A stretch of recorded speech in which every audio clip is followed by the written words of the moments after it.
want to do it again or something like that, then we can do it again, and otherwise, and then we can actually start the show itself.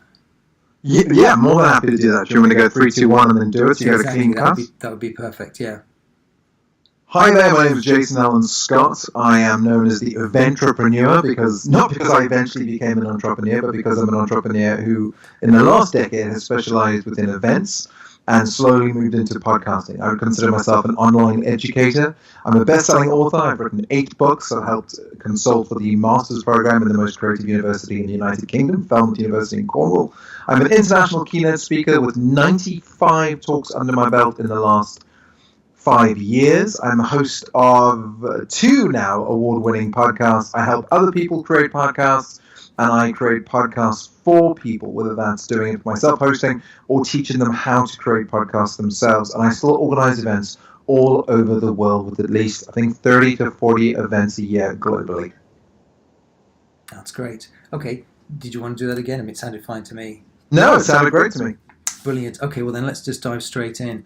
So I'll this time I'll do the honors with the 3, 2, 1. I guess since we're already recording, let's go ahead. So 3, 2, 1. Hello everybody, I'm Matt Anderson and welcome to The Road Not Taken, how ordinary people got out of their own way and you can too. I'm excited today to welcome Jason Allan Scott as our guest. And Jason, to kick things off, my first question for you is really to ask, what prompted you to want to get out of your own way from how you grew up? Was there a specific day when you kind of decided that you'd hit a low point and wanted to take your life in a different direction? It's interesting you asked me that question. It's a popular question, I think, with people like yourselves and me who have podcasts and who talk to people on a regular basis. I'm not one of those people, weirdly enough. I didn't have an aha moment, my friend John Lee Dumas would call it. I didn't have a eureka opportunity. I grew up dirt poor in a council estate area, which is like the slums to the American audience listening, in southern Africa. I was one of 8 people living in a 2-bedroom house with my grandparents, my great-grandparents, my mother, not my mother actually, my father, my aunt, my uncle. My mother lived there for 3 years before moving on. And I knew from then that I wanted to do 3 things before I died. I knew that I wanted to retrace the steps of my grandparents. They had come across from Ireland and Holland to Africa, believing it to be the milk of honey. I knew that I wanted to go backwards, that I wanted to live in the United Kingdom, Ireland, or Holland, no matter what. I knew that I didn't want to be poor, that being poor didn't mean you weren't happy, but it did mean that you didn't have a chance to think. You always had to outwork everyone in the room. You always had to do things really quickly because you didn't have the opportunity of time. You didn't have the opportunity of health or healthcare. Of safety. I was always nervous of being attacked and beaten and mugged and shot and stabbed and kidnapped, and eventually I was all those things. So all those truths came to be. And then thirdly, I knew that I only had one life. I think the benefits of having a tumultuous childhood and all those horrible atrocities occurring to me at a very young age is that you are constantly aware that you have but one life, and it is fleeting, and it is so fragile, and that if you don't chase the things that make you smile, if you don't scratch the itches that are absolutely yours, nobody else will. You either get busy living someone else's life or you get busy living your own. And I learned that very, very quickly. And every time I would fall back into that cubicle lifestyle or sort of giving up on my own and pursuing someone else's, I would eventually have these micro moments of going, if I closed my eyes tonight and didn't wake up tomorrow, would I be happy with where I am right now? And if the answer wasn't yes, then the very next morning I would change everything. Okay, so that's a lot of different things. I'm curious how old were you when that sort of started to piece itself together? I was kidnapped at 5 years old. I was taken away from my school. I was taken to from Cape Town, as I mentioned, and I was taken to a place called Johannesburg. I was then put into a toilet for 6 weeks. I did a lot of self-reflecting in 6 weeks for a 5-year-old, but I remember creating a second persona who I called Jason too, and I used to have these conversations with him about what I would do when I got out and the things we would see and the places we would go and the stories we would have. And when I got out and I was trying to be reintroduced to school, it didn't really work. I had to redo my first year of primary school. I spent a lot of time with my grandmother and my great-grandmother and my grandfather, and I would have this real understanding right there and then that life was about choices, that every single thing you did was about choices, and about questions, about asking why as many times as possible to as many people as possible. I would ask my grandfather why crime was so high in South Africa and why nobody left. I would ask them what, and I'd ask the same questions to my dad and my uncle and my aunt, who all lived in the same house, and then people at my school. I'd ask why my accent was different to other kids' accent. Why was I white in an area that was predominantly mixed race, predominantly black in that stage, coloured because we're from the Cape, and then Indian, Malay, Portuguese, and Italian. Why was I Catholic? And yet I'd read in the Bible about these people called the Jews, and yet I'd never met a Jewish person until I was 12 years old. This isn't necessarily relevant to our podcast, but I've got to ask this. I've got 5-year-old twins, so you say 5, and I can't even begin to get my head around what you said. So again, who kidnapped you? It would turn out later it was my mother, my biological mother, who actually did legally have custody of me, just didn't have any money. Decided it's a great plan with her boyfriend at the time, a biker called Lucas, that they would kidnap me. They would then get my father, who they thought had money, he didn't, to give them some cash so they could start this life together. And obviously without me knowing who they were, they'd never get caught. The mistake came, of course, this was pre-internet, that when they had to get paid, when my father was waiting to find out how he was going to pay them, and they realized that they didn't know how to pay, so I suppose they did what two idiot criminals would do in some sort of Walt Disney film.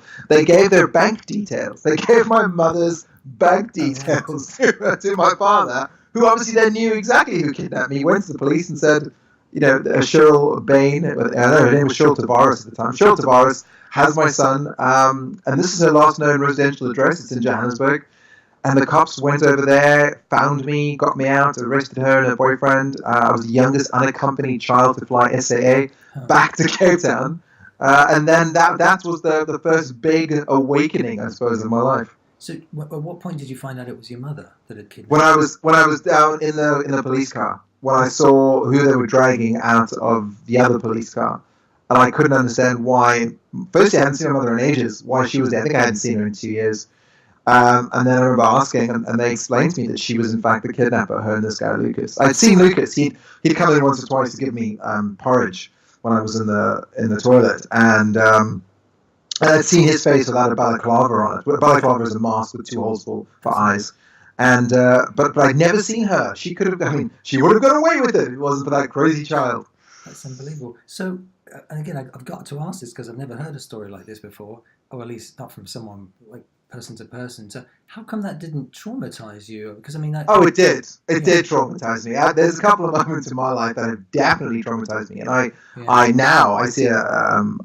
read books like Healing Yourself, and I studied psychology and specialism in early childhood development to try and cure myself. Most psychologists and counselors do. Right. I've seen counselors from the age of 5. I've seen psychologists. I've been in group therapy.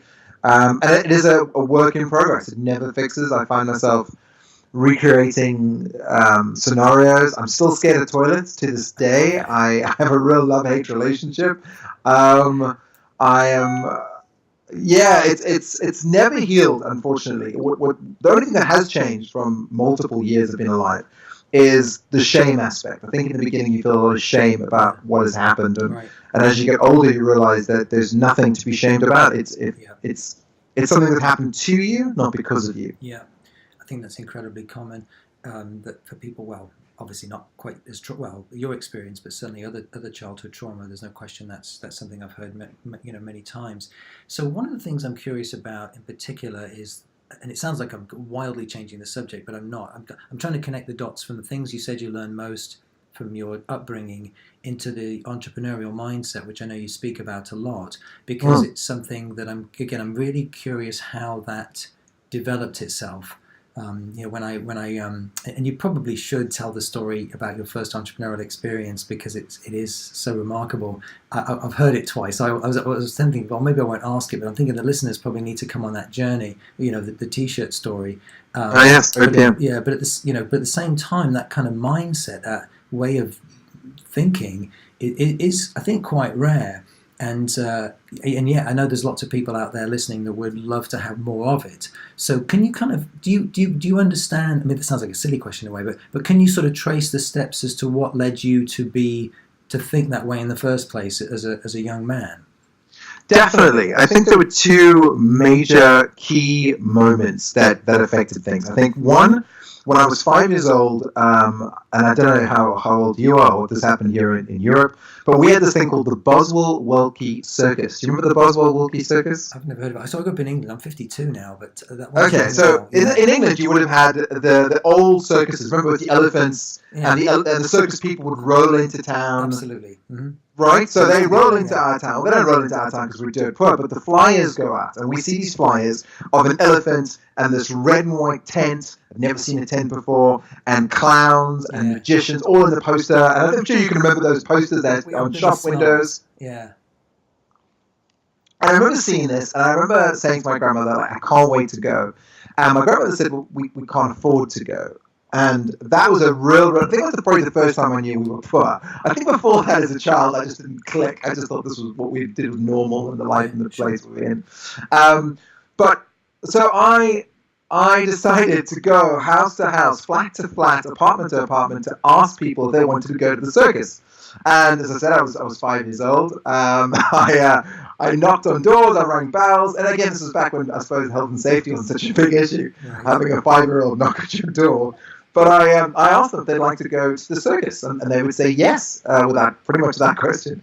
And then I remember these nuns that used to come to our house at least once a month, and they would ask for money for the church. And I remember they never asked for an actual amount of money. What they would do is they'd say, oh, give as much as your conscience can allow. And my grandmother would feel so guilty that she would give much more than she could afford because, her conscience wouldn't allow her to give less than what we could afford. And if that meant we couldn't have bread that week, then we didn't have bread that week. But they got their piece. And that had made me have a real problem with religion ever since then. But also, it made me realize there's a real opportunity to sell if you said it right. So I said, well, give us what you can afford and you can come to the circus. Anyway, long story short, I collect this money. I run to the store because I'm 5 years old and I buy all these sweets. My first ever comic book, I'll never forget, just look at the pictures, and a cutout for my grandmother, like a cutout doll. I sit down, I'm eating, I'm trying to eat as much as I can. And my grandmother walks to the room and she says, where did you get the money to buy all these sweets? And I said, hold on, I got you a gift. And I try and look at this hand while the other hand does something else, diversion techniques. And she asked me again, and I said, well, I went to everyone in the council on the estate, and I asked them if they want to go to the circus, and I said, give me what you can afford, and they all gave me money, and then I went and I spent the money, so no one can take it away from me. And my grandmother said to me, why did you do that? And I explained that I thought it was a great idea, and I could take everyone there, and they were happy to give me the money, and it wasn't like I stole it. Anyway, she convinced me that was great, that what I did was a good sales job, and that it was great to start my own business, especially at 5, but that I had to learn the power of execution, that it was easy to make promises. There were these things called, these people out there called snake oil salesmen, and that's what they used to do. They used to go house to house, mostly preying on the weak, promising them liquids and potions and lotions that would cure balding or disease. So she said, well, how are you going to fix this? And I said, I don't know. I mean, I was 5. I don't know what she was expecting me to say. But anyway, she said, okay, I'll tell you what we're going to do. We're going to create a circus. And you're going to be the ringmaster because you've got everyone to do this. And you're going to go to every single house and you're going to offer them 2 options. 1, they get their money back. Or 2, they get to have their kids be part of the circus and they can do something. And everyone can come to our house. We had the only house in the area. Had a little backyard. And they can sit in the backyard and I'll provide them with coffee and tea. And Oros, which is like an orange syrup and water, and they can watch their kids perform in a circus, or they can get their money back. And I said, Granny, we don't have the money to pay them back. And she went, well, that's something we'll have to work out, but those are the options. And in the end, every single parent said their kid would love to be in the circus, and that was my first business, was a circus. So I think many years later, back only 16 years later, I was 21. I was 18. I wanted to go to university. I wanted to study.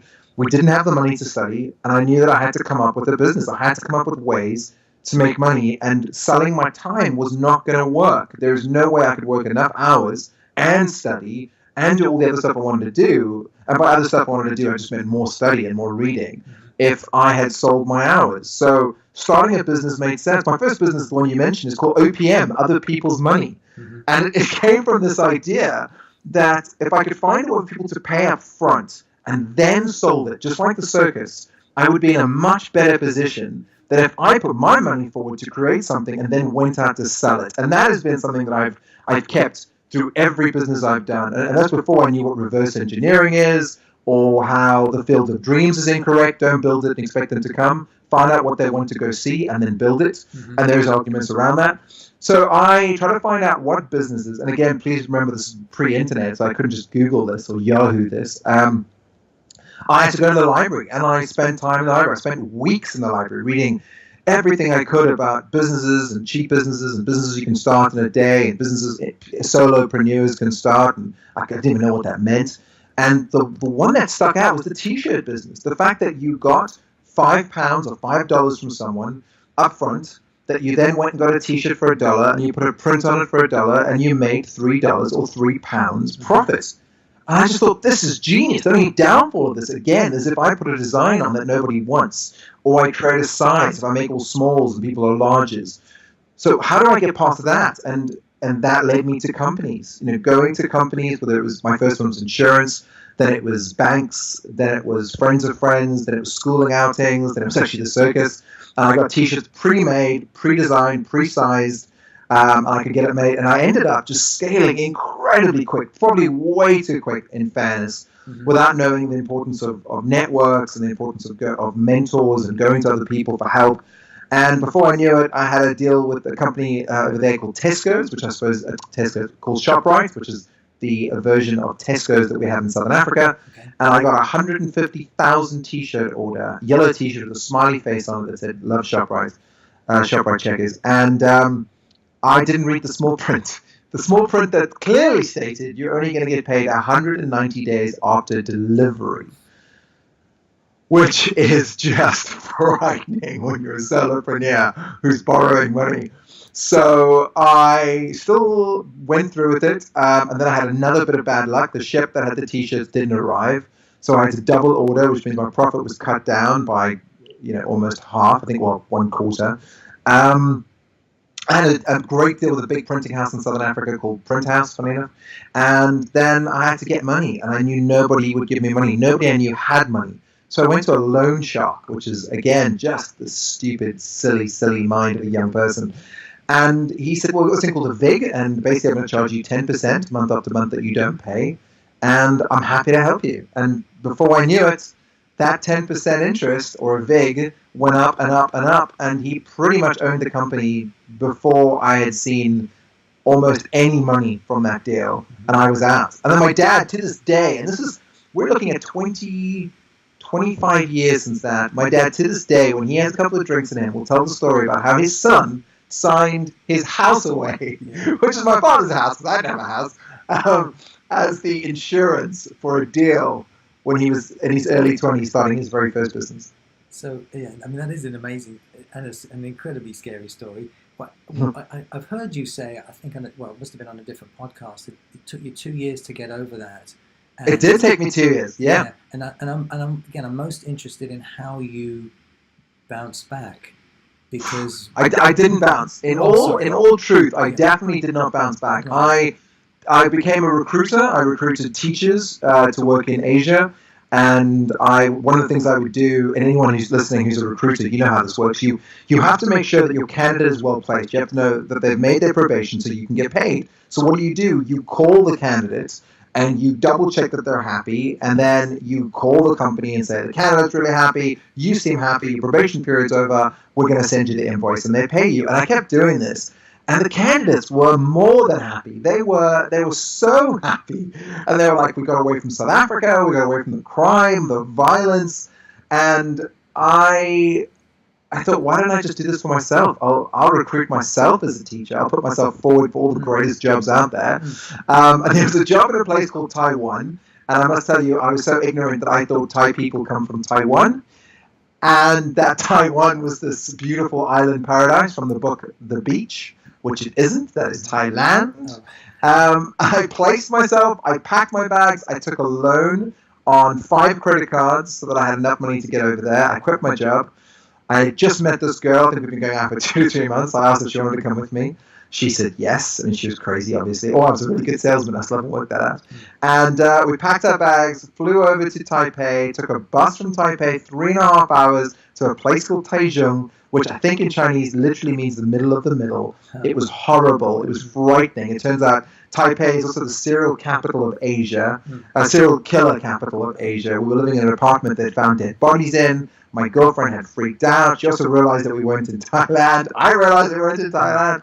We lasted a week, and then we packed our bags in the middle of the night, 12 o'clock, and we took a flight into Bangkok. I immediately then applied for jobs as a teacher, as did she. We ended up working in a language school called Inlingwe, which is quite a big language school over in Asia.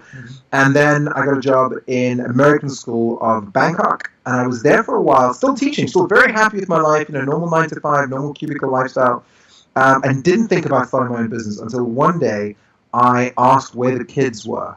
And it was a question I seemed to say every single time after Songkran, which is the water festival, the start of the monsoon. And they'd always say they're gone. And I never pushed that question. And I finally said, where do they go? I mean, I understand it's an international school. Where have they headed to? And they said they've died. We lose a series of kids every single year during monsoon because they can't swim. And I started my swimming school business not because I wanted to be an entrepreneur again, not because I had a scratch the itch, not because I thought it would give me free time or money or travel opportunity up and down Southeast Asia, but because I thought if I could teach one kid to swim who didn't have to drown, if I could help one teacher not have to face the knowingness of kids dying, and they die in 2 to 3 inches of water. We're not talking about big waters or tsunamis. We're talking about just a little bit of water. They freak out. They don't know what to do, and like a turtle, they can't flip on their back. They just drown, and that was it. I started the first one.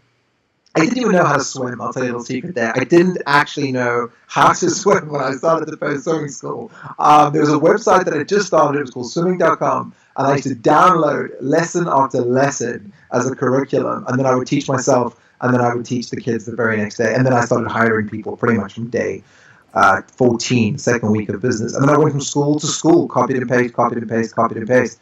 And that's how Bangkok Swimming School was started and grew exponentially. That's astonishing. I'm laughing partly because I did that once. It wasn't really a business, but it was around helping coach a basketball team, and I did exactly what you just did, except I mean I was awful at basketball, and I remember I think we won maybe 4 or 5 games and lost about 30 odd or more. So it wasn't very successful. So I'm impressed that you were able to teach yourself to learn how to swim and build a successful business based on a need. So it's interesting. So I think to completely correct me if I'm wrong, but it sounds like you grew up out of drive and maybe even desperation with with amazing initiative, such that you did learn how to be entrepreneurial from an incredibly early age. And then is it fair to say that was fairly horribly burned as a desire by your t-shirt business experience, and then was revived bit by bit through the swimming school? Is that accurate, or what am I missing? It's incredibly accurate. Okay. Funny you say that. So it's interesting. So some of the things I've written down, and I was sort of bolded in my own notes here. And let's maybe start with what I want to actually ask about, because you speak to so many people and you mentor and coach a lot of people in many ways. And I think one of the themes that fascinates me most with the topic of, I suppose, whether it's taking a big leap in life is probably the best way to put it in your instance, but it's also, and about facing and overcoming adversity, is for all the people who are listening that haven't had, they weren't kidnapped at 5. I mean, I've talked to other people on this podcast, that broke a neck in a water skiing accident or had awful trauma as children or alcoholics. I mean, there's many people who haven't had that level of challenge. How do you help people like that, I guess, find more of that drive or more of that courage to really be who they want to be? Because I know that's kind of a fundamental part of what drives you. Absolutely. Most people don't have that, and it always comes up, weirdly enough. Someone, whether it's through the coaching or the mentoring or consulting sometimes, they'll say, oh, I read this about you, or I listened to a show and this came up, that you were 12 and you were shot and you couldn't write for 2 years. And I don't have that. I don't have that story. I don't have that thing. And my first statement that I always make is comparison is the enemy of compassion. Don't compare yourself to me. I don't. People might turn around and say that has helped me where I am, but trust me, there's no part of me that wishes I'd had that again to get anything that I've got now. I'd happily give that up. And your toothache is just as painful as me being shot through the chest because it's relative. It's relative to you. And I don't think you need a big thing. You don't need a massive story. You don't need a eureka moment or an aha. Sometimes you just need to be unhappy enough to want change. And sometimes you might just want change so much, it's not even being about unhappy, that you're willing to do it. Or you believe in an idea or a concept, or there's that itch that you feel like nobody else is scratching. And if you don't do something about it now, then nobody will. And it's that I drill down on. And it's interesting because I was telling someone recently, in 1999, I was drunk in a bedroom with a friend of mine called Paolo, and he worked in Bond Street in a jewelry store. And we were trying to order a movie from Blockbuster. Remember Blockbusters? Oh, yeah. Okay, thank you to Captain Marvel for bringing Blockbuster back. So Blockbusters was this store, they sold movies, and you had to go to Blockbuster, and then they used to have a shop right next door that did alcohol, so we call it off license over here, and then there was sort of a snacks area at 7-Eleven, and I thought, why can't I pay someone, because I'm too drunk, to go off and collect me a movie at Blockbuster, pick up some crisps for me, and pick up another bottle of Jack Daniels and Coke, and come back to my house. And we searched everywhere. We called everyone. We asked everyone. Again, this is before Google, and it didn't exist. And we said, "But this must happen all the time. People must be too lazy, too tired, too bored to want to have to get up, get on a tube, or get in a car, or get in a cab to go get something. Or have to call friends and ask them to bring stuff over. To have to hang out with these friends you don't even like, so they can bring you some Coke, and I mean Coca-Cola for other people listening, and." I came up with an idea called Mr. Delivery, and I went out everywhere to try and find a business to give me some money to start this business where we would get drivers, I have students, to drive around, collect things for you, and bring it to your house. And people thought it was a terrible idea. And the reason I didn't push forward wasn't because I didn't believe in the idea. I did. I absolutely did. And when it came to be with things like Deliveroo and Uber and Just Eat and Pronto, etc., I knew it was going to come. I knew it wasn't up to me. It was something that was guaranteed to exist in the universe. But it wasn't a scratch that I needed an itch I needed to scratch. It was just something that I knew was going to be created. And I didn't have enough why, as Simon Sinek would say, to keep pushing myself to do it. I didn't have enough skin in the game to say, this has to be done by me because I want my name on it, like Ray Kroc with McDonald's. And I think that happens a lot of the time. Sometimes we have great ideas, but because we haven't got that thing, that personal something that tethers ourselves to it, we can let it go. And then you've got to look not at the idea, but at what is it about the thing? Is it that you just don't want to work in a cubicle? You know, we drive in a box, we go to gym in a box, we sit and watch a box. And some people just don't want to be in a box anymore. And it's not about them starting a business. They just don't want to be in the business they're in. So sometimes I'll talk to them about, well, then look for another job. Maybe you don't want to be an entrepreneur. There's such entrepreneur craziness right now, and not everyone should do that. Maybe just find a job where you can be outside a little bit more, look at other industries, and that's something as well that I think is quite important. But you're 100% correct. There are so many people that don't have a big story or a big chip on their shoulder like I do and feel like they need to wrestle that to prove themselves and have self-validation, and that's okay. Just find out what it is you want. What are you willing to give up to get it? And do you care enough about it to go through the tough times? Because the tough times are guaranteed. Right. Yeah, oh my gosh, you've covered so many things here. It's almost hard to know where to start. I sort of want to go back to part of what I was asking also around finding the courage. Because, again, I think I'd love to hear... Firstly, I loved the list you gave in terms of, it doesn't all have to come from a cataclysmically horrendous life experience. It could come, you said pain's relative, you don't need a eureka moment. I didn't catch it all that you said. You don't need to be unhappy. You just need to be unhappy enough or want change enough, or believe in an idea, or you have an itch that needs scratching. And I love that because that does cover many, many things that get people moving. And yet I'm also thinking about the word courage, because I do think, and sometimes the change people need to make might be personal, like leaving a relationship or moving or leaving a job that they don't like. And can you talk about that topic in terms of ways you've seen other people find the courage to take the big leap? I love that you've chosen the word courage. Courage is the strength. Is strength in the face of pain or grief. It's the ability to do something that frightens someone, and it doesn't always have to be that. Warren Buffett talks about looking for obstacles that you can step over, looking for hurdles that you can step over. You don't have to look for high jumps. You don't have to look for these big scary moments. You don't have to, like Richard Branson says, jump out of a plane and build a parachute on the way down. And I talk to people about that sometimes. I say, why don't we start small? When you speak to any good dentist about brushing your teeth, they don't tell you to brush in circular motions and make sure to do more than 2 minutes and cover everything twice. They talk about brushing one tooth. If you can just brush the one tooth, if you can just floss the one tooth, you'll be fine. Now, obviously, they don't really mean that. What they mean is you'll do one tooth and think, well, I'm already here. I might as well do the second one and the third one, and that builds. And that's what I try and get them to do. So I'll say, I want to be an entrepreneur. I so badly want this lifestyle that you have. And my friends are on Instagram, and they're hashtagging blessed life and living my best life, and they're traveling all over. And I want this nomadic lifestyle.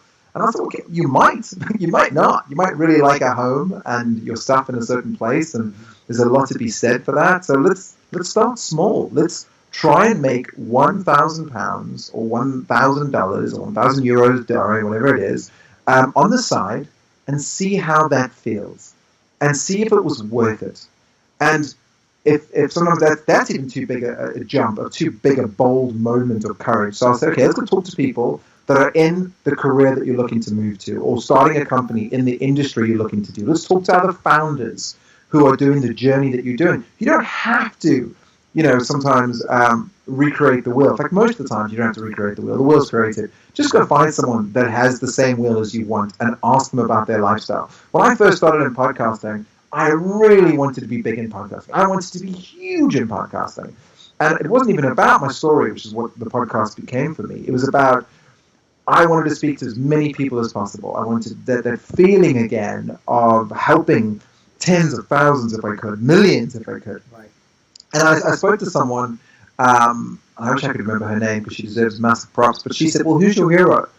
And I said, John Lee Dumas. He has this thing called EO Fire, and it's an amazing podcast, and it's 7 days a week, and he really reached out, and it's helped me quite a lot, and it's been a real daily inspiration. And she said, well, do you know that John Lee's life is amazing? Have you spoken to him about this? And I suddenly realized this was something I tell people all the time. Test your assumptions. Start small. So if you want a podcast, just try and do one podcast once. See what that felt like. See what the response to that is. And then slowly build up. And that's what I do. I say, you don't have to be courageous. You don't have to run to the front of the field with your gun and bayonet straight ahead of you in the hopes that you run into someone that'll make your life slightly easier. Maybe you can be that sniper right at the back who's just taking their time and saying, I'm going to be direct. I'm going to be purposeful. I'm going to try and make this as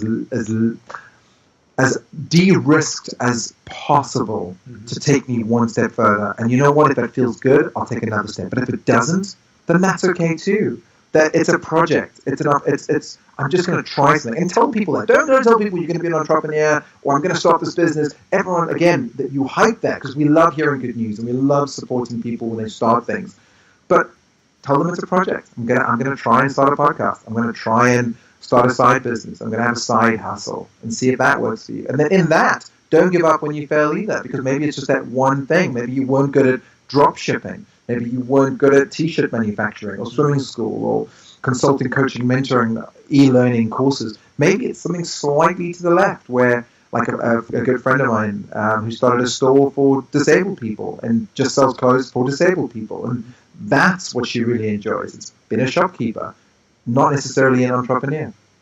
Yeah, there's a couple of things you said, many things you've said that have jumped out at me, but a couple that just sort of put normalizing perspective on things. One of them, I heard this just once before, and only once before, remarkably, I think about it, because I've been reading self-help books for decades, was the comment you made about, not everybody has to be a big-time achiever. Some people don't feel that need. Some people are already perfectly happy with where they are, and that they don't. It's not necessarily always the best thing to be constantly striving all the time. That can actually be a life of unhappiness for some people too. So it's fascinating, the shades of grey in this topic. But that was, and then also this notion of Well, the idea that you don't have to tell everyone that you're on a big mission, or that you have to take a massive leap, because that's probably what puts a lot of people off, because that just feels too big of a risk, and therefore they end up not doing it and talking themselves out of it. But to sort of maybe find a way to ease into it and to see if it is a better fit is better advice, I think, for the vast majority of people, because then they're more likely to take action. So I like the perspective you're putting on this, rather than painting something that's, again, it doesn't help, I think, sometimes to talk about the Warren Buffetts and the Richard Bransons of the world, who are so unusual that the vast majority of people will never be able to relate to them. And obviously the point to this is to get people moving further and faster towards what they most want. I want to hear a bit more about your own journey after Thailand, because it sounds like, is it fair to say, through practice and experience, you kind of reinvigorated your entrepreneurial chops, and because you've done so many different things business-wise. Can you at least highlight a few things, or kind of talk us through that journey a little bit? So I'm curious. So what happened after Thailand, or is Thailand still around for you as a business? I know I sold it. I was sitting on a beach with the same girlfriend, and she said, "What do you see around you?" Which is a statement that to this day haunts me. And I remember saying, old men, young girls, a lot of rednecks, a lot of drunken Brits, and we were on this beach in Koh Samui and in Thailand. And she looked at me and she said, "This is where ambition goes to die." And it took the wind out of my sails. There's a couple of moments in my life that have definitely been soul breaking, and that was one of them. And I went, "What do you mean?" And she said, "Is this it for you? This is what you've done?" And I was like, "This is great." If I just, there's a great, again, Jewish expression that I learned when I moved to better high school, which actually had a lot of Jewish people in it. And they said, "You save one life, then your life has been worth it." And I said, "I've saved tens of thousands of lives. Wow. My life has been worth it. Yes, this is good enough for me." But I was fooling myself, because it wasn't, because that statement, it buried itself in me like an earwig, and it crawled into my brain. And one morning I just got up and I said, "What's the alternative?" And she said, "We sell and we try again." And that's what we did. I sold the business. We first moved to Australia. We spent a couple of weeks and months, I think, there in Sydney, King's Cross, and then she hated it. I actually loved it. We then moved to Holland, Rotterdam. We lived there for a while. Again, she hated it. I really liked Rotterdam. And then she said, "Okay, we should try," I can't remember where it was at the time. It was another sort of obscure place. And I said, "Here's the deal. I will live anywhere in the world except London. If we move to London, I'll live anywhere in London except Wimbledon. And otherwise, I'm completely open. I've proved I can start businesses. I've proved I can be successful. And what any one man can do, another man can do. Anything you can do once, you can do again. So I'm good to go." And she said, "Well, you're going to hate this, because I'd like to move to London. We won't move to Wimbledon, but we can move to a place called Bermondsey. But I really want to give London a shot. They're English speaking. I think you'll love it." She had been before. I'd never been. Mm-hmm. So we packed up our backpack and we moved to London. And I must tell you, as much as I'm sure she would hate to hear this, I fell in love for the first time. I loved everything. I felt like I was in a movie. The way people spoke, the accents, the humor, the TV, the everything, every single thing I loved about London. And I just said, I can get a job here. I don't have to start another business. I could absolutely just get a job, and I think I could be quite happy in this country, just with the basic needs that I can cover. She, however, wanted to be an event planner, which I'd forgotten about until quite recently. So she tried to be an event planner. She applied at multiple jobs. It didn't work out. She became a PA for a multi-millionairess, and they did houses together. And I went to work for a gym.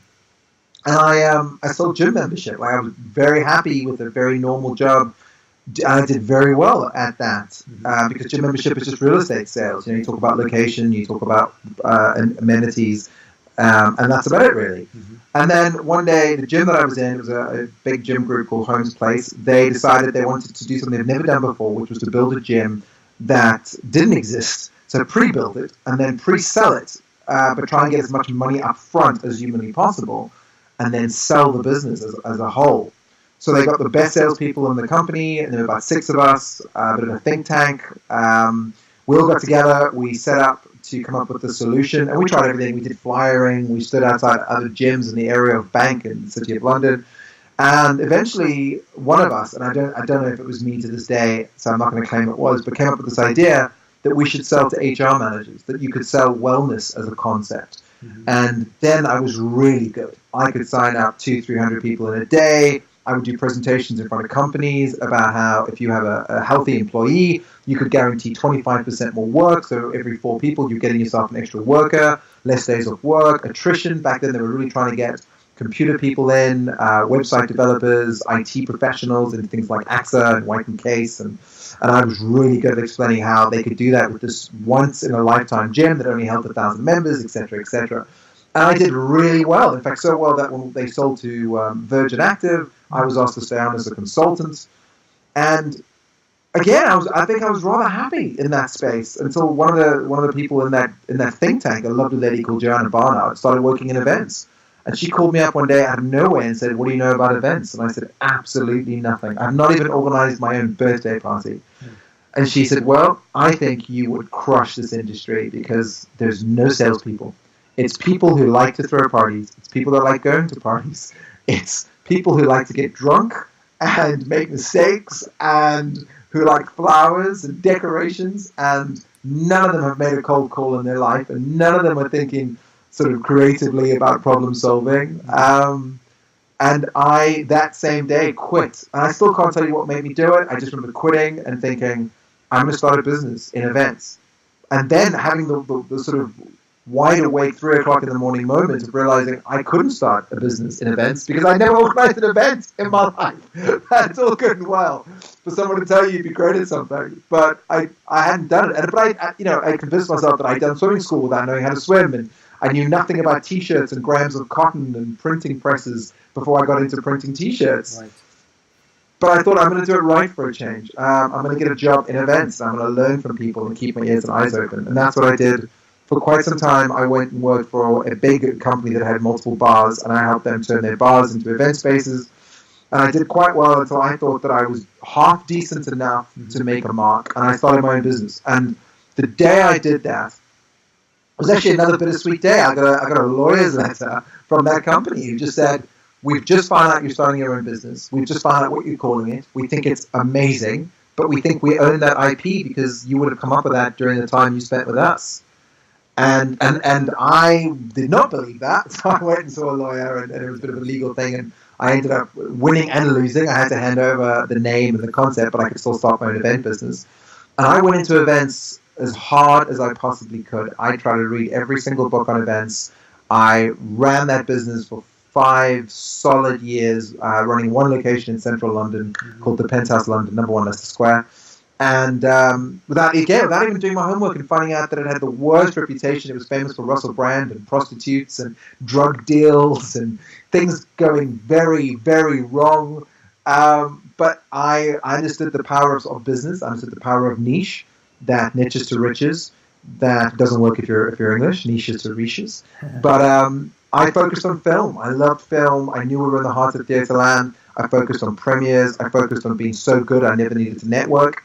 I did things like Avatar, Mamma Mia, Dark Knight, the biggest Indian film of the time, Om Shanti Om. And then I never networked. I made friends. I went in to make friends with vendors, suppliers, film companies. I would send full presentations on what I could do for their event as opposed to just asking if they'd like to have their event at my venue. Yeah. And that was the next big thing. And I think you know this. If you've had a fresh success, something happens to your brain. And it's almost like, I suppose, women who have kids and they have these horrible childbirth stories. And then you see them a year later and they go, "Oh, I can't wait to have another child again." And you're like, "Are you crazy? Do you not remember the story you told me?" And the nurses running out of the room and doctors throwing up and the pain. And they go, no, I don't. No, I just look at that bundle of joy over there eating all the donuts and think how lucky I am. And I think that's the same with business. I think we get a couple of successes and we think we're invincible. And we think we could try anything. And I did. When I was running that business, I finally got it up and running after 4 years. I started a beauty pageant. What did I know about beauty pageants? Nothing. Started it, built it, sold it. Then I started a TV company. I created a TV show, built it, wrote it, sold it. And I just fell in love with this process. Seth Godin's ship it mentality. create something out of nothing, that magic moment when you do it, and you do it right, and then giving people to give value to it, and then having someone buy it, it changed my life. It was incredible. And I've been, until recently, doing it sort of non-stop. I had 2 failures in a row quite recently, and it suddenly hit me that it had to happen statistically. Right. It had to happen, right? And that's a great. And I think that was a big thing. Yeah. You just said before the comment about, you know, inevitably ended up having a couple that didn't work because that's just the law of averages. You said that process of creating a business and building it and selling it, you said it changed my life. So how did it change your life?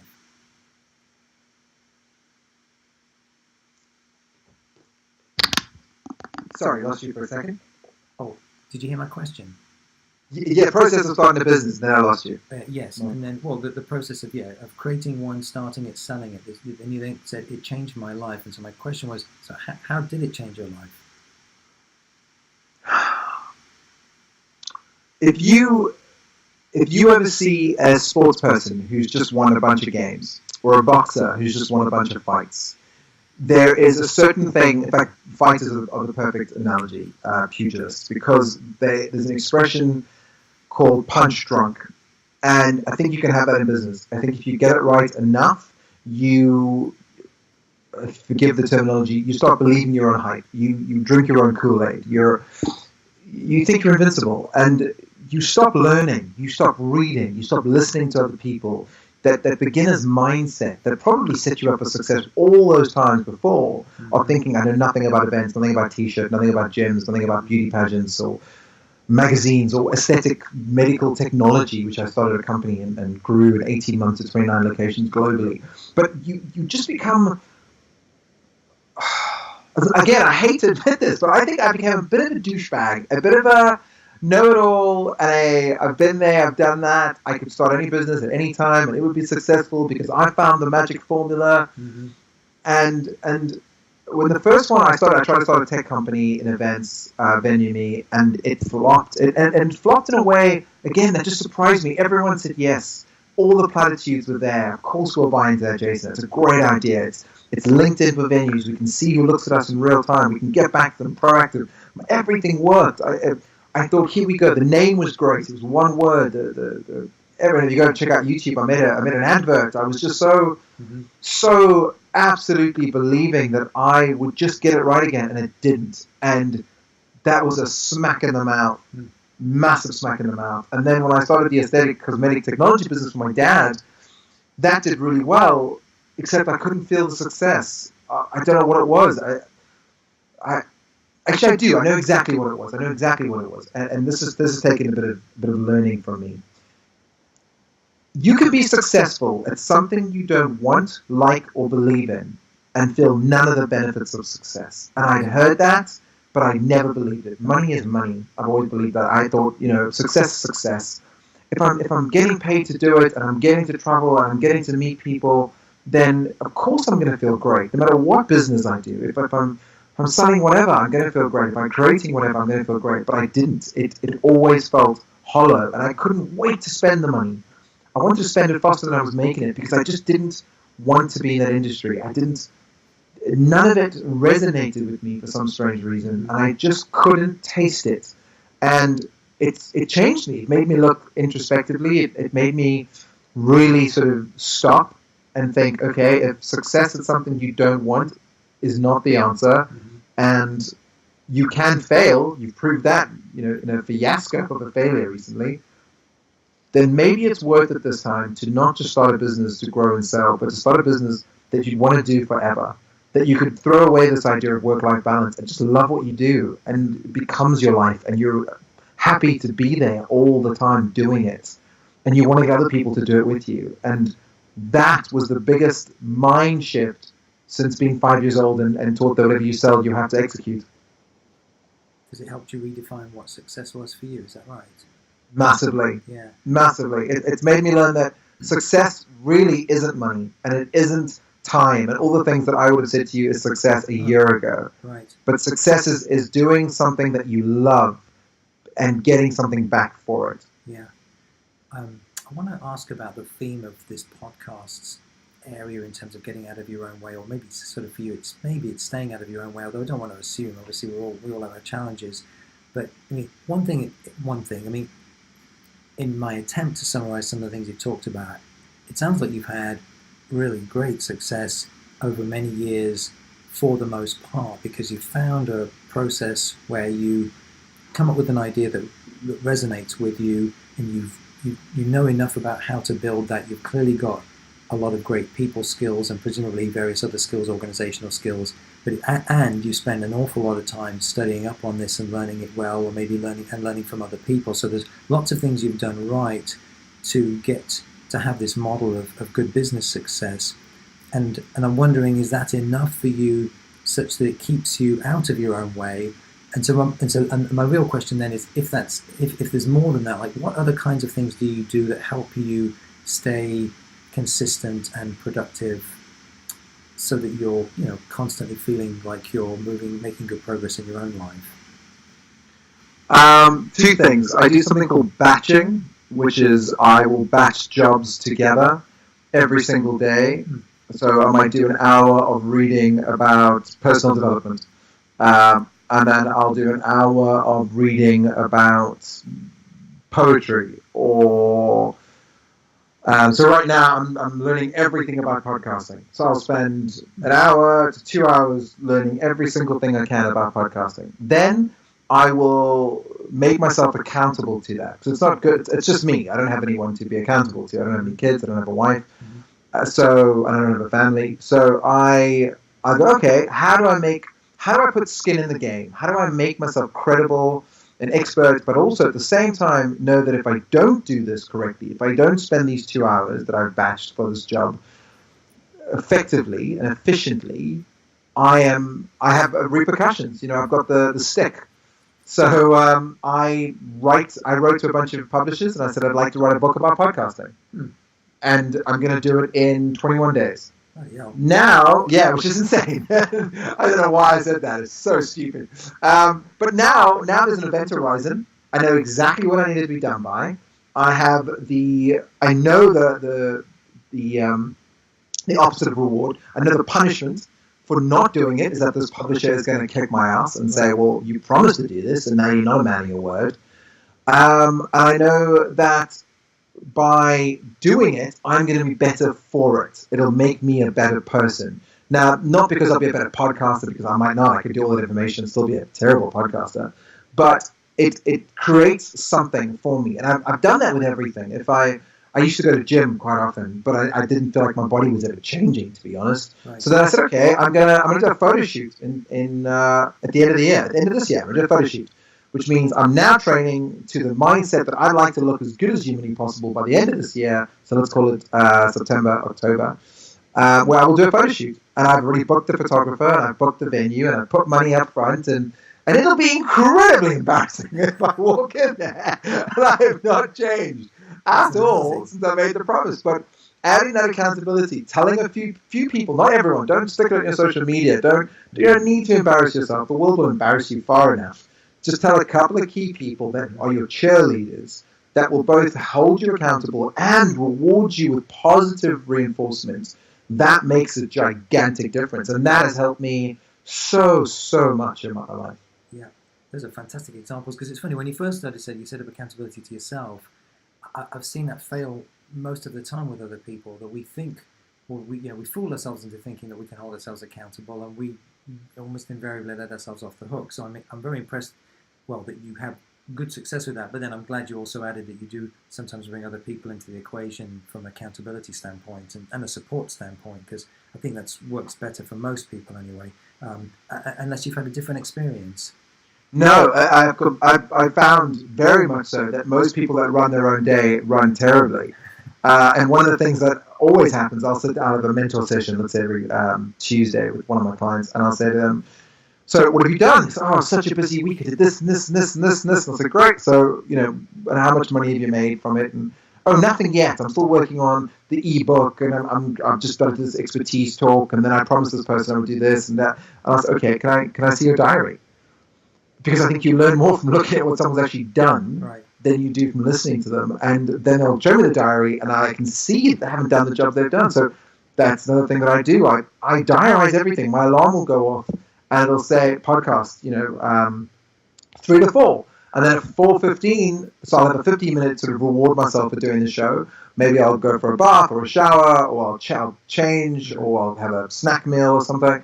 Then it'll say, I'll go to the shop, pick up something. And then it'll say, okay, for the next hour, in my diary, and I have to either write there, I did it or I didn't do it. And I only keep that for myself. I don't answer to anyone at the moment anyway. I'd like to coach up again eventually. Is I'll be able to look back at it on Sunday and go, did I in fact do everything I could have done? Was it productive? What were the steps I took? And that is what when I say I'm sort of accountable to myself. I mean, I actually put it down as if I am the teacher and the student. Yeah. I mark myself daily and weekly, and I ask myself, did I do enough? That's the only questions that are there. It says, these are your 4 goals. What did you do to accomplish them today? What people did you talk to that would help you accomplish them today? And then right at the end, did you do enough? Yes or no? And I tick the box. Yeah, it's interesting. I know Marshall Goldsmith talks about that in one of his books in particular. I can't remember the name of it off the top of my head, but that as an executive coach, he has people do daily assessments, and that it really needs to be that top of mind. And it's so funny because so often accountability for some people, if they have it at all, is monthly, and it's just not enough, I think. But I know we need to start to wrap up, and I just wanted to clarify, because you said that in terms of things that help you get out of your own way, you talked about batching of jobs. So you talked about reading, for example, where you batch all the reading together. A couple of other examples you could give very quickly of other ways you batch things, because that sounds, I don't know, it sounds like I don't think I've ever quite heard that idea before. Batching is amazing. I came across batching I'd done it intrinsically and instinctually, but I didn't realize that it was a thing. I just thought it was this practice that seemed to work for me. If I went to gym and I did an hour of gym work and then an hour of stretching, those 2 things batched well together. I didn't call it batching at the time. I think I called it grouping. And then I was watching a TED talk about a man who had taught himself to speak German in 3 months and then gone on a trip to Germany with his family, and how he found just doing an hour a day of German training in one part of his day, and another hour where he'd watch a German film, and then another hour he'd listen to German music, and he could batch these things, helped him. And then from then he became, he was fluent in German in no time at all. And then his wife gave him this challenge to learn how to weave. And he became a massive weaver, and he started doing an hour of batching in the morning, an hour in the afternoon, I think an hour in the evening, and that worked really well. And he started doing it for his business, and now he prescribes this idea that you should batch everything. If you're complaining that you've got no time to see your friends, well, batch that. Get all your friends that are interested in cryptocurrency to have a dinner once a month, and you hang out with all of them. You talk all the same language. It's very difficult to get your friends who are into crypto to meet with your friends that are into just drinking and watching cricket. With my friends that are into, mad ideas about childbearing. That's brilliant. So I batch that. Like tonight, I'm doing a thing called Women in Tech, and I'm batching my support for anything female and for female business with the idea that I'm also a podcaster, so I'll have one of my podcasts there, not another crypto show. And while I'm there, I know that if I go an hour out of London to Southeast London, I've got another meeting with a group of people who say called Blockchain and Beer, which is all men. So now I'm batching this kind of idea of women in tech, sport women, and then all my mates who happen to be in a Blockchain and Beer event. That's hilarious. Well, that's funny, but it's a great idea. And so batching and then accountability, diarizing, even also reflecting and I would say scoring as well of evaluating what you're doing. I mean that's a lot. That's great. Okay, brilliant. Anything else quickly that you would add as far as it's helped you, or activities that help you in terms of, I guess again, getting out of your own way or staying out of your own way? Yes, I think a big mistake people make, and I know Zig Ziglar is famous for saying this, is we get fired up. We listen to a show like this, and I'm thinking, wow, I'm so fired up. I've got so many things. There's so many things I want to do now. It's so exciting. And then 3, 4, 5 days later, you're back to normal. And you're not doing those things, and they're too difficult, and they didn't become a habit, so you've dropped them. Motivation and inspiration are like bathing. If you don't do it daily, it just doesn't stick. And I said to everyone, I wake up every single morning, I put my TV on, I go to a motivational thing, whether it's Tony Robbins or Tom Bilyeu or some sort of motivational speech by someone while I'm making my breakfast. That primes me, as Tony Robbins would say, for my day. It gets me ready. Then I'm having my breakfast and I'll batch. So I'll be putting on a show about TEDx talkers. What makes it? I do a lot of international speaking. I do a lot of keynote. I'm talking this Friday with Lewis Howes, one of the world's biggest podcasters. Yeah, wow. And yeah, it should be pretty good. And Chris Drucker, who obviously started Upreneur, and Shah Wasserman, OBE, who helped with James the Dyson vacuum cleaner, the first ever female boxing promoter. And now I'll spend an hour in the morning and an hour again at night watching incredible TED Talks and finding out what are the things. But I don't just watch it because that's passive. I try and always do everything sort of in an active format. So I'll notice what are the patterns that they're doing. What are the commonalities that every single speaker, no matter what subject they do, does. So for example, the most successful TED Talks of all time, they all seem to use a lot of hand movements, a lot of gesticulation. I think I counted 262 hand movements. I need to find out if that statistic is correct, but that seems to be. It seems that the more they gesticulate, the higher the view count, and that's exciting. And then so that's the next thing I do, and that's important. Then I look at my calendar and I set alarms. If you're a writer, or if you're a reader, or if you're a talker like me, you will get lost sometime in your own space. You will get in your own way, to use your phrase. So set an alarm that breaks your pattern.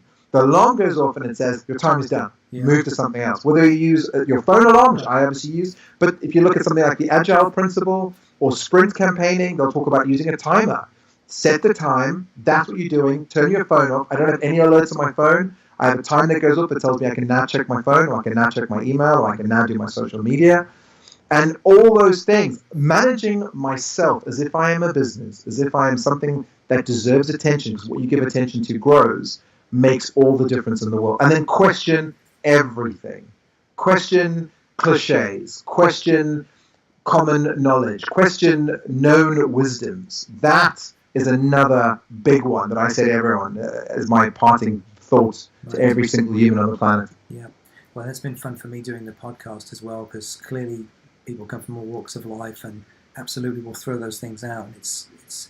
It's great. I feel like I'm paying more attention to those things, than just being stuck in the way I've always looked at things. So good. So 3 final questions for you, Jason. The first one is, who have you become since you started from your most challenging place? Wow, good question. I've become someone a lot more humble, a lot more thankful, and a lot more giving.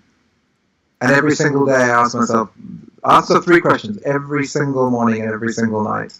Did you love? Did you live? Did you matter? And in the morning I say, can you love? Can you live? Can you matter? And sometimes it's difficult. Sometimes it's easy. You speak to my father every single day, and I'm like, for that moment I loved. But then I don't speak to my father, and I don't have anyone else to talk to sometimes. And then I think, I didn't love anything today. And so then I went out and I got a plant. So now I give love to my cactus. And it's such a silly, stupid thing, but it's that kind of idea of having something that you can hold yourself accountable to, a mantra, a statement, a something. And that's somebody I've become in the last 10 months, in all fairness, because I think before that I was so singularly driven, whether it was an idea of growing a business or growing an idea or writing a book or doing 100 talks within 3 years. I'm on 94, I've got 6 to go. It was all I thought about, when now I see everything a lot more holistically, and I kind of realize that everything bleeds into everything, and it's important to see your life as a bit of a circle and make sure everything fits well, and to hold yourself accountable to something bigger. Yeah, no, that's fantastic. Thank you. What would be a first step that you'd recommend people listening to do today? Find out what you want. That is probably the most important step you can do. Take a moment, take as many moments as it takes to find out what it is you want. What do you want so much that you're willing to give something up for it? And who are you willing to become to get it? Oh, that's a deep question. That's awesome. Thank you. And then lastly, how can listeners keep in touch with you? I'm sadly very easily Googleable, if that's a word. Just check out Jason Allan Scott. That's JASONALLANSCOTT. And I'm on Twitter at Penthouse Lord, because I used to be in a penthouse. And I was the Lady Gaga of events at Lord Penthouse. And then, of course, on Instagram, Jason Allan Scott. I'm not big on Facebook, so I apologize. I'm huge on LinkedIn, so I will always make sure to respond to you. And I'm on 3 podcasts at the moment. And if you're looking to start a podcast or talk podcasting, please do reach out to me. Jason at jsjvs.com. Now, can I leave you with the thoughts before you leave me? Why the road less traveled? I think that was in your email that you sent to me. The road not taken? Yes. Yeah, well, actually, it was Simon's idea, and I mean, I guess you'd have to get inside his head to answer that question. But I think it was based on the idea that some people, anyway, have a big decision day in their lives where they hit such a low point, typically, that they just say, I can't handle this living this way anymore, and I'm going to make a change. So I think that's what he had in mind, but probably also just the notion about choices and decisions, and must have connected dots to adversity, and so I think it just had, to me, had a sort of a classier ring. Although it's funny, I've already started thinking I probably should change the title slightly to The Road Rarely Taken.